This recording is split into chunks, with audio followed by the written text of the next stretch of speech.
So hey guys, welcome back to another video of a perfect world and I hope कि तुम लोग बहुत ही ज्यादा अच्छे और मजे में होंगे। वीडियो में आगे बढ़ने से पहले कहना चाहूंगी कि अगर इससे पहले का एपिसोड अभी तक चेकआउट नहीं किया है तो पहले जाओ और जाकर उसे देख लो, वरना यहाँ तुम्हें कुछ समझ नहीं आने वाला। और अगर तुमने देख लिया है तो बिना किसी देर के आज के इस वीडियो को शुरू करते हैं। सो होमीज, हमारे इस पार्ट की स्टार्टिंग भी वहीं से होती है जहाँ पे हमारा लास्ट पार्ट एंड हुआ था। हमने देखा था कि यहाँ पर शी-हाओ से ग्रैंड एल्डर उस थंडर पूल के बारे में बातचीत करते हैं, जहाँ पर उसे ये भी बताया जाता है कि ये कितनी बड़ी अपॉर्चुनिटी है। इसी के चलते उनकी सारी बात सुनने के बाद शी-हाओ को यहाँ पर उन ड्रैगन्स के बारे में भी पता चलता है। साथ ही एंड किंग उसे एक अंडे के बारे में भी बता देता है, यानी कि एक ड्रैगन के अंडे के बारे में, जो कि अभी भी कहीं ना कहीं होगा। लेकिन शी-हाओ के पास जो छोटे छोटे ड्रैगन्स हैं, फिलहाल के लिए ग्रैंड एल्डर उन्हें ही ट्रेन करके और ज्यादा स्ट्रॉन्ग बनने के लिए शी-हाओ को सलाह देता है। आगे होमीज, हमारे इस एपिसोड की स्टार्टिंग में हम यहाँ पे शी-हाओ को देखते हैं, जहाँ पर वो काफी सारी चीजें सोचता है और तभी वो अपने मास्टर की सलाह पे चलते हुए उनसे कहने लगता है कि मेरे ख्याल से कि क्योंकि थंडर पूल और ये जो थंडर स्पिरिट्स है ये एक दूसरे से कनेक्टेड है और आपको इनके बारे में काफी अच्छी नॉलेज है, तो मैं चाहता हूँ कि आप इसे अपने पास रखें। यह सुनकर यहाँ मौजूद सभी लोग शॉक्ड हो जाते हैं, लेकिन शी-हाओ अपने बाकी के जो थंडर स्पिरिट्स थे उन्हें भी उस पूल के अंदर डालते हुए कहने लगता है कि मैं जानता हूँ कि क्या आप इस अपॉर्चुनिटी के जरिए से इमॉर्टल लेवल पे ब्रेक थ्रू भी कर पाएंगे, और जो कि हमारे रियलम के लिए बहुत ही ज्यादा इंपॉर्टेंट है। यहाँ पे ग्रैंड एल्डर भी शी-हाओ के इस फैसले से काफी ज्यादा सरप्राइज थे, क्योंकि उन्हें लगा नहीं था कि शी-हाओ का दिल इतना ज्यादा बड़ा होगा। इसी के साथ हम देखते हैं कि ग्रैंड एल्डर भी उस थंडर पूल को अपने पास रख लेते हैं। इसी के साथ ही यहाँ पे ग्रैंड एल्डर अपने पास से एक लिविंग इमॉर्टल ब्लड को बाहर निकालते हैं, जो कि किसी क्रिस्टल जैसा दिख रहा था, और शी-हाओ को देते हुए कहने लगते हैं और ये असल में वांग फैमिली की तरफ से एक छोटा सा माफीनामा के तौर पे तुम एक्सेप्ट कर सकते हो। वैंग चैंगशन का जो फादर था, जब वो ट्रू इमॉर्टल के पीक पे था, तो तभी उनके इस ब्लड को हमेशा हमेशा के लिए आगे आने वाली जनरेशन के लिए प्रिजर्व करके रखा गया था, और आज ये चीज ये तुम्हें दे रहे हैं और मैं बता सकता हूँ इसके जरिए से तुम बहुत इजीली ब्रेक थ्रू कर सकते हो। साथ ही तुम चाहो तो अगर इसे अपनी बॉडी या फिर अपने किसी वेपन के साथ यूज करते हो तो उसकी ताकत भी बढ़ जाएगी। अब यहाँ पर सभी लोग शी-हाओ को अलग अलग सलाह देते हैं, लेकिन शी-हाओ यहाँ पर अपनी 3 लोटस फ्लावर टेक्निक को अनलीश करते हुए कहने लगता है कि अब बस मुझे देखते जाओ कि मैं क्या करता हूँ। और तब यहाँ पे बेसिकली शी-हाओ डिसाइड कर चुका था कि वो इसके जरिए से जो सेल्फ स्लेइंग रियलम है उसमें ब्रेक थ्रू करेगा, लेकिन उससे पहले वो इस ब्लड को अपने एक फिंगर के साथ फ्यूज करते हुए यहाँ पे हम देखते हैं कि उसका पूरा का पूरा हाथ ही किसी ब्लेड जैसा बन चुका था, यानी कि उसके अंदर से जो ऑरा निकल रही थी वो इतनी ज्यादा शार्प थी। और तभी शी-हाओ जैसे ही एक तो स्लैश अटैक करता है तो सामने मौजूद सारे के सारे चट्टानों को वो ढेर कर देता है। इसी के साथ शी-हाओ अपनी ऑरा को सप्रेस करने के लिए अपने पुराने लुक में भी आ जाता है, और ग्रैंड एल्डर उससे कहने लगते हैं कि अब जबकि तुम्हारी ताकत बढ़ चुकी है तो जाओ बैटल अरीना में जाके फॉरेन रियलम के लोगों को सबक सिखा दो।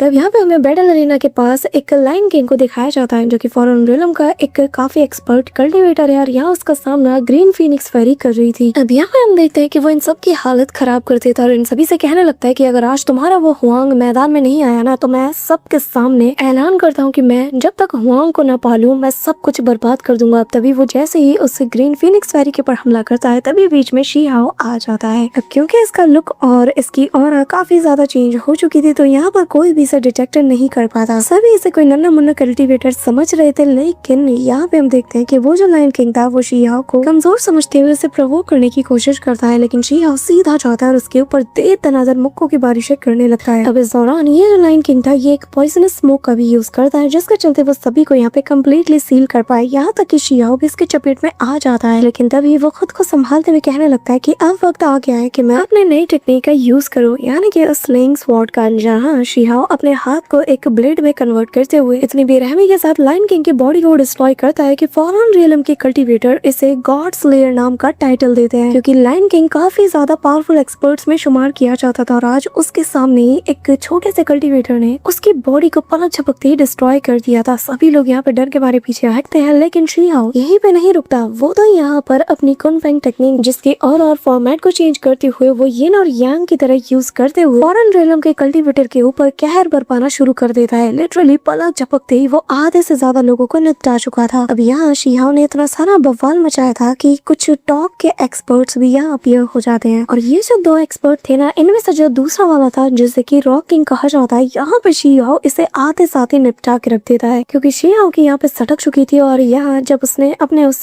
गॉड स्लेइंग ब्लेड का यूज किया, यानी कि अपने हाथ से जब उसने उस टेक्निक का यूज किया था तो इसकी काफी ज्यादा एनर्जी ड्रेन हो गई थी, तो वो बस एक ही बंदे को मार कर अपनी इस एनर्जी को जाया थोड़ी होने दे सकता था। वो यहाँ पर अब दूसरे बंदे की तरफ बढ़ता है, जहाँ ये बंदा भी शी-हाओ के ऊपर हमला करने की कोशिश करता है, लेकिन सबसे पहले इसके हाथ को काटते हुए वो इसके ऊपर इतने सारे अटैक करता है कि उस अटैक के इम्पैक्ट से इस बंदे की body on the spot destroy हो जाती है। अब यहाँ शिहाओ फौरन रेलम के कल्टीवेटर को अपना पैगाम पहुंचा देता है कि मेरे सामने जिनलोंग को ले आओ वरना मैं किसी को नहीं छोड़ूंगा। वहीं दूसरी तरफ जिनलोंग अपने काफी और पावरफुल एक्सपर्ट्स को मैदान में उतार देता है और ये जो एक्सपर्ट्स थे इनकी कल्टीवेशन 10,000 साल से भी ज्यादा है। अब तभी यहाँ पर हम 2 एल्डर्स को देखते हैं जो कि 9 हेवन एंड 10 अर्थ से बिलोंग करते हैं और बेसिकली ये लोग शिहाओ को प्रोटेक्ट करने के लिए यहाँ पर जो आउटर रियलम के कल्टीवेटर्स हैं उनसे फाइट करने में बिजी थे, जिनमें से एक बंदा जिसका नाम बोन किंग है वो इनके ऊपर एक जानलेवा हमला कर देता है। लेकिन शिहाओ सबसे पहले आकर उसके अटैक को डिस्ट्रॉय करके इसकी बोलती बंद कर देता है और फिर अगले ही पल एक अटैक करता है और ये इतना मैसिव था कि लिटरली इसकी बॉडी नथिंगनेस में बदल जाती है। ये जो बोन किंग था ये असल में वू फैंग से रिलेट करता था और जिसके चलते वू फैंग अपने सोल्जर का बदला लेने के लिए यहाँ पे आ जाता है। पर मजे की बात ये थी कि इसे भी लग रहा था कि शायद शिहाओ के अलावा भी यहाँ पर कोई और बंदा आ चुका है जो कि बिल्कुल उसी की तरह ताकतवर है, लेकिन इसे नहीं पता कि शिहाओ और ये बंदा दोनों एक ही पर्सन है। अब तभी वो उससे कहने लगता है कि मुझे तुम्हारा नाम जानना है क्योंकि तुम उन गिने चुने लोगों में से हो जिनकी जान मैं अपनी तलवार से लूंगा। ये कहते हुए वो यहाँ पे शिहाओ के ऊपर हमला तो करता है लेकिन शिहाओ भी उस हमले को बहुत ही अच्छे से काउंटर कर लेता है और कहता है अरे तुम तो वही हो ना, तुम्हारे बारे में बड़े चर्चे सुने हैं। ये सुनकर तो वू फैंग भी काफी ज्यादा एक्साइटेड हो जाता है। पर तभी शिहाओ कहता है कि सुनने में यही आया है कि आखिरी बार जब तुम्हारी शिहाओ से मुलाकात हुई थी तो उसने तुम्हें दौड़ा दौड़ा के मारा था और लगता है कि तुम उस मार को भूल गए हो इसलिए यहाँ पर दोबारा आ गए हो। हाँ, ये सुन नहीं था कि वू फैंग बहुत ही ज्यादा गुस्से में आ जाता है। पर तभी यहाँ पर जो बाकी किसके साथी थे वो आ जाते हैं, जिनमें से 2 ट्विन स्नेक्स भी थे और यहाँ इनका जो तीसरा साथी जो कि इस समय वाइन किंग है वो भी इनका साथ देने के लिए आ जाता है। अब इतने सारे लोगों को देखकर जो 2 एल्डर्स थे 9 हेवन एंड 10 अर्थ के वो यहाँ पे शिहाओ को बताने लगते हैं कि बेहतर यही होगा कि तुम यहाँ से भाग जाओ क्योंकि तुम्हारे जैसे यंग टैलेंटेड लोगों की शिहाओ को बहुत ज्यादा जरूरत है और चिंता मत करो, हम यहाँ पर खुद को सेल्फ डिस्ट्रक्ट करने वाले हैं। ये सुनकर शिहाओ कहने लगता है कि चिंता मत कीजिए, यहाँ से मैं सब कुछ संभाल लूंगा और जो लोग आज यहाँ पे मरेंगे वो होंगे हमारे दुश्मन, ना कि हमारे लोग। ऐसे के साथ हमें यहाँ पर 2 मिस्टीरियस कल्टीवेटर को दिखाया जाता है जो कि यहाँ पर अपने अपने ब्लड ड्रॉप का यूज करते हुए यहाँ पर एक कंपास जैसी ट्रेजर को एक्टिवेट करते हैं ताकि वो लोग यहाँ पर एक मिस्टीरियस ट्रेजर का पता लगा सके। अब मोस्ट प्रोबेबली ये लोग उसी ट्रेजर की तलाश में आए होंगे जिसे कि हमने इस एपिसोड में सुना था। अभी यहाँ पे ये लोग कहने लगते हैं कि अगर हमने उस ट्रेजर को हासिल कर लिया तो एम्परर लेवल के पैथ को हमें अचीव करने से फिर कोई नहीं रोक पाएगा और बस एक बार हम उस चीज को अचीव करके उस रास्ते को भी ओपन कर लेंगे जिसे कि हमारे एंसेस्टर हमारे लिए छोड़ के गए हैं। अब तभी यहाँ पर इन्हें फाइनली वो लोकेशन मिल जाती है और यहाँ इन्हें पता चलता है कि जो मेडिसिन माउंटेन है जो कि 9 हेवन एंड 10 अर्थ की एक जगह पे मौजूद है, वहाँ पर वो ट्रेजर अपीयर होगा। वहीं दूसरी तरफ हम देखते हैं कि वू फैंग शिहाओ के ऊपर हमला कर चुका था लेकिन शिहाओ यहाँ पे अपनी प्रीमोर्डियल स्पिरिट, यिन और यांग डायग्राम साथ ही कुनफेंग टेक्निक तीनों का कंबाइन फॉर्म को वो यहाँ अनलीश करता है जो कि देखने में काफी ज्यादा कमाल का लगता है और फिर इन तीनों कंबाइन फॉर्म का एक कंबाइन अटैक वो उसके ऊपर कर देता है और यहाँ उसका अटैक पूरी तरीके से डिस्ट्रॉय हो जाता है, जो देखकर जो वू फैंग है वो कहने लगता है कि मेरी इमोर्टल स्वॉर्ड के आगे आखिर तुम ऐसा कैसे कर सकते हो। अब यहाँ पे हम देखते हैं कि वो एक काफी खतरनाक सा अपने हेवनली स्वॉर्ड के जरिए से अटैक कर देता है लेकिन शिहाओ भी अपनी प्रीमोर्डियल स्पिरिट को सीधा अपने बॉडी की तरफ बुलाता है और दोनों मिलकर एक ऐसा अटैक करते हैं कि यहाँ शिहाओ की प्रीमोर्डियल स्पिरिट और उसकी बॉडी दोनों मिलते साथ ही उस अटैक को डिस्ट्रॉय कर देती है और तभी तेजी से ये लोग वू फैंग की तरफ बढ़ते हैं और यहाँ शिहाओ यहाँ पे इमोर्टल स्क्रिप्चर की ताकत को अनलीश करता है और इनके जरिए से एक फिस्ट अटैक करता है जो कि सीधा वू फैंग के उस बैरियर को डिस्ट्रॉय करते हुए उसकी बॉडी से जा लगती है और उस एक पल में ही वू फैंग को अंदाजा लग चुका है कि ये बंदा और कोई नहीं बल्कि हुआंग है। वो कहने लगता है कि तुम तो हुआंग हो, जिस पर शिहाओ स्माइल करते हुए कहता है कि अच्छा तो तुमने मुझे पहचान ही लिया। अब अगली पल हम देखते हैं कि वू फैंग यहाँ पे किसी फ्लाइंग जेट की तरह काफी दूर जा गिरता है। अब यहाँ वू फैंग के साथी उसे बचाने के लिए आते तो हैं लेकिन शिहाओ तब तक इसके प्रीमोर्डियल स्पिरिट को फोर्सफुली बाहर निकालते साथ ही सोल सीलिंग टेक्निक का यूज करते हुए इससे सील कर देता है। यहाँ पे ये देखते साथ ही सभी लोग और शॉक्ड हो जाते हैं कि एक ऑर्डिनरी सा लड़का ऐसा कैसे कर सकता है। पर तब तक हम वू फैंग को देखते हैं जो कि फोर्सफुली यहाँ पर अपने क्लैन के सीक्रेट टेक्निक को यूज करता है लेकिन इसके चलते इसकी विटलिटी काफी ज्यादा कमजोर पड़ जाती है। पर वो हंसते हुए कहता है कि हुआंग आज तो यहाँ पे मरने वाला है। अब तभी बाकी सभी उसका साथ देने लगते हैं लेकिन शिहाओ स्माइल करते हुए अपने 6 पाथ ऑफ रेइनकार्नेशन टेक्निक को यहाँ पे एक्टिवेट करते हुए इसके रिवर्स फॉर्म को एक्टिवेट करता है जिसके चलते उसके सामने जिस बंदे ने अटैक किया था यानी कि वू फैंग का ये अटैक अब यहाँ उसी पे उल्टा पड़ने लगता है क्योंकि ये अटैक रिवर्स होने लगता है जिसके चलते ये दर्द के मारे चिल्ला रहा था। पर तभी शिहाओ जाता है घुमा के एक जोरदार मुक्का इसकी छाती पे उतार देता है और ऑन द स्पॉट एक काफी एरोगेंट से एनिमी का खात्मा शिहाओ के सामने हो चुका था और यहाँ चारों तरफ खून की छींटे गिरने लगती है। ये देखकर वू फैंग के बाकी के साथी कंबाइन अटैक करने लगते हैं जो देखकर शिहाओ स्माइल करता है और कहने लगता है कि चिंता मत करो, अगला नंबर तुम सभी का है। यहाँ तीनों के तीनों ये बंदे एक साथ शिहाओ के ऊपर टूट पड़ते हैं। 9 हेवन हेवन एंड 10 अर्थ के ये जो 2 एल्डर है ये शी-हाओ की मदद को जाते हैं, लेकिन शी-हाओ इन्हें रोकते हुए इनसे बस नजारे को एंजॉय करने के लिए कहता है और अगले ही पर शी-हाओ जाता है। सबसे पहले ये जो 2 स्नेक ब्रदर्स थे ना, इन्हें बहुत ही ब्रूटली वो निपटा देता है। शी-हाओ का एक ही स्ट्राइक इनकी बॉडी को डिस्ट्रॉय करके रख देती है और तभी यहाँ पर वो जो वाइन किंग था अब वो शी-हाओ को देखकर अंदाजा लगाने की कोशिश करता है कि आखिर ये चीज क्या है, ये इतना ज्यादा ताकतवर कैसे हो सकता है। पर अगला नंबर इसी का था जिसके चलते इसका गला सूख जाता है और तभी शी-हाओ आते साथ ही 2 फिस्ट अटैक एक साथ इसकी छाती पे लैंड करता है, जिसके चलते उसकी बॉडी भी ऑन द स्पॉट कोलैप्स कर जाती है। यहाँ पे जो फॉरेन लेवल के टॉप 10 किंग लेवल के एक्सपर्ट्स थे उनमें से आधे से ज्यादा को शी-हाओ ने निपटा दिया था, जिसके चलते यहाँ पे आनंद फानन में जिन लैंग आ जाता है। आते साथ ही सभी को शी-हाओ पे हमला करने को कहता है, क्योंकि वो सभी को इतना कहता है कि हमारे जो टॉप 10 एक्सपर्ट्स थे उनमें से 5 को अकेले इस बंदे ने निपटाया है, तो ये सबसे बड़ा थ्रेट है हमारे लिए, इसलिए इसे सबसे पहले खत्म करना होगा। लेकिन इन्हें क्या पता कि शी-हाओ तो अलग ही मूड में था। यहाँ शी-हाओ बैटल एरिना की तरफ चार्ज करते हुए लिटरली सभी को पकड़ता है और लिटा लिटा के मारता है। यहाँ आधे से ज्यादा जो सोल्जर्स थे ना फॉरेन रिलम के, उन्हें वो निपटा चुका था और जो बचे आधे थे उनमें से आधे भाग चुके थे और जो बचे थे इन्हें शी-हाओ पकड़ पकड़ के मार रहा था। अब जिसके चलते यहाँ पे फॉरेन रिलम का वो लीडर जो कि घूंघट ओढ़े बैठा था उस तक भी ये खबर पहुंच जाती है, यानी कि वुरेन के पास। और यहाँ पर जो लोग उसके पास ये खबर लेके आते हैं वो उनसे रिक्वेस्ट करते हैं कि हमें जल्द से जल्द कुछ करना होगा, शायद से हमें ब्रदर हे जिनमिंग को आगे भेजना चाहिए। लेकिन वुरेन मना कर देता है, क्योंकि इस वक्त हे जिनमिंग बहुत ही क्रूशियल मोमेंट पे है ब्रेक थ्रू के। साथ ही हमें ये भी पता चलता है कि इस नए कल्टिवेटर यानी कि शी-हाओ को मारने के लिए कुछ 5 एलाइट वॉरियर्स भी मैदान में उतर चुके हैं। अब तभी हम युन लोंग और की रोंग को देखते हैं जो कि आपस में उसी मिस्टीरियस पर्सन के बारे में बात कर रहे थे जिसने ये फॉरेन रियलम के 5 एक्सपर्ट्स को ऑन द स्पॉट निपटा दिया। अब यहाँ पे इनका अंदाजा तो था कि ये शी-हाओ ही होगा, लेकिन तभी हम देखते हैं कि जो ब्रदर युन लोंग है वो बताने लगता है कि नहीं, जहाँ तक मैंने सुना है ये कोई मिस्टीरियस कल्टिवेटर है जिसके बारे में चारों ओर चर्चे हो रहे थे। तब हमें यहाँ पे शी-हाओ को दिखाया जाता है जो कि फॉरेन रियलम के जो लोग थे उन्हें निपटाने में बिजी था और साथ ही वो तेजी से अपने रास्ते को भी क्लियर करता हुआ जा रहा था। और यहाँ हम एक मिस्टीरियस कल्टिवेटर को देखते हैं जो कि एक फीमेल थी और इसने पर्पल कलर का रॉब पहना हुआ था और यहाँ देखने से पता चल रहा था कि ये कोई ऐसी इंसान है जो कि स्पेशली यहाँ पर इस मिस्टीरियस कल्टिवेटर यानी कि हमारे शी-हाओ पे नजर रखने के लिए आई है। अब यहाँ शी-हाओ भी इसे फॉलो कर लेता है, लेकिन फिर भी फिलहाल के लिए शी-हाओ इन्हें मारते हुए तेजी से आगे की ओर बढ़ता है और इसका टारगेट था कि जल्द से जल्द मेडिसिन माउंटेन पे पहुंचा जाए, जहाँ पर आते साथ ही वो अपने ट्रू फॉर्म में आ जाता है। लेकिन इसी दौरान पीछे से शी-हाओ के ऊपर हमला हो जाता है, जिससे बचते बचाते शी-हाओ एक ऐसी जगह पर पहुंच जाता है जहाँ वो देखता है कि एक जायंट सा पाम अटैक उसके ऊपर हो जाता है। शी-हाओ कहने लगता है कि ये जो कोई भी है वो काफी ज्यादा स्ट्रॉन्ग होगा और मुझे जल्द से जल्द एम्पर गेट से बाहर निकलने के लिए उस फॉर्मेशन को भी हर हाल में ढूंढना होगा, यानी कि उसी फॉर्मेशन गेट को। जब तक मैं उसे क्रॉस नहीं करूंगा मैं यहाँ से नहीं निकल पाऊंगा। एक बार मैं इसके अंदर से क्रॉस कर जाऊँ तो मेरे ऊपर भी वो मार्क आ जाएगा जिसे कि यूनिक सेलेस्टियल मार्क कहा जाता है, जो कि इस बात को डिफाई करता है कि असल में ये बंदा एम्पर गेट से आया है। अब तभी यहाँ पर शी-हाओ भी अपनी स्वॉर्ड से एक कमाल की स्ट्राइक करता है, जिसके चलते पूरा का पूरा ये जो जगह है इनकी कड़कड़ाहट से गूंज उठता है और यहाँ हम उस मिस्टीरियस कल्टिवेटर को देख पाते हैं जो कि शी-हाओ को देखते साथ ही कहने लगती है कि तुम्हारे इस वेपन में अब मेरा दिल आ चुका है और अब मैं इसे लेके रहूंगी। ये कहते हुए वो अपने मून ब्लेड से शी-हाओ के ऊपर हमला करती है, पर तभी यहाँ पे शी-हाओ उसके अटैक को रोक लेता है। लेकिन यहाँ पर वो जो ब्लड एंशिएंट ट्री थी ना वो भी यहाँ पर इस लेडी के ऊपर हमला कर दी थी, जिसके चलते वो लेडी कहने लगती है कि फिलहाल के लिए मैं तो जा रही हूँ, लेकिन अपने साथ में जैसे लेके आऊंगी ना वो तुम्हें बहुत ही अच्छा सबक सिखाएगा। अब ये कहते हुए वो लेडी यहाँ से चली जाती है। अब शी-हाओ भी अपने ट्रेजर की तलाश में निकल पड़ता है, जहाँ हम देखते हैं कि इस माउंटेन के काफी सारे स्पिरिचुअल बीस्ट उसके पीछे हाथ धो के पड़ जाते हैं और ये सारे जो डिवाइन बीस्ट थे ये एक एक करके शी-हाओ को बहुत दूर तक दौड़ा देते हैं। अब शी-हाओ जैसे तैसे अपनी जान बचाकर एक जगह पर जाता है तो यहाँ पर इसका सामना एक छोटे से गोल्डन बुल से हो जाता है, जो कि शी-हाओ को 2 बार बहुत बुरी तरीके से मारता है। लेकिन क्योंकि शी-हाओ कोई नॉर्मल कल्टिवेटर नहीं है तो इसके ऊपर ज्यादा इम्पैक्ट नहीं पड़ता, लेकिन दर्द तो इसे भी होता है। तभी हम देखते हैं कि ये जो बीस्ट था ना ये दौड़ा दौड़ा के शी-हाओ को मारता है, जिसके चलते शी-हाओ भी बुरी तरीके से इंजर्ड था, लेकिन फिर भी वो इससे डील करने में बिजी था। वहीं दूसरी तरफ से मिस्टीरियस लेडी को देखते हैं जहाँ पर वो वुरेन के पास पहुंच जाती है और यहाँ उसकी ट्रू आइडेंटिटी को देखकर तो वुरेन भी शॉक्ड हो जाता है और कहने लगता है कि क्या एक सेलेस्टियल मैडम मौजूद है। अब तभी वो उसे खुश करने के लिए एक immortal jade as a gift के तौर पर उसके सामने रखता है, जिसे पाते साथ ही उस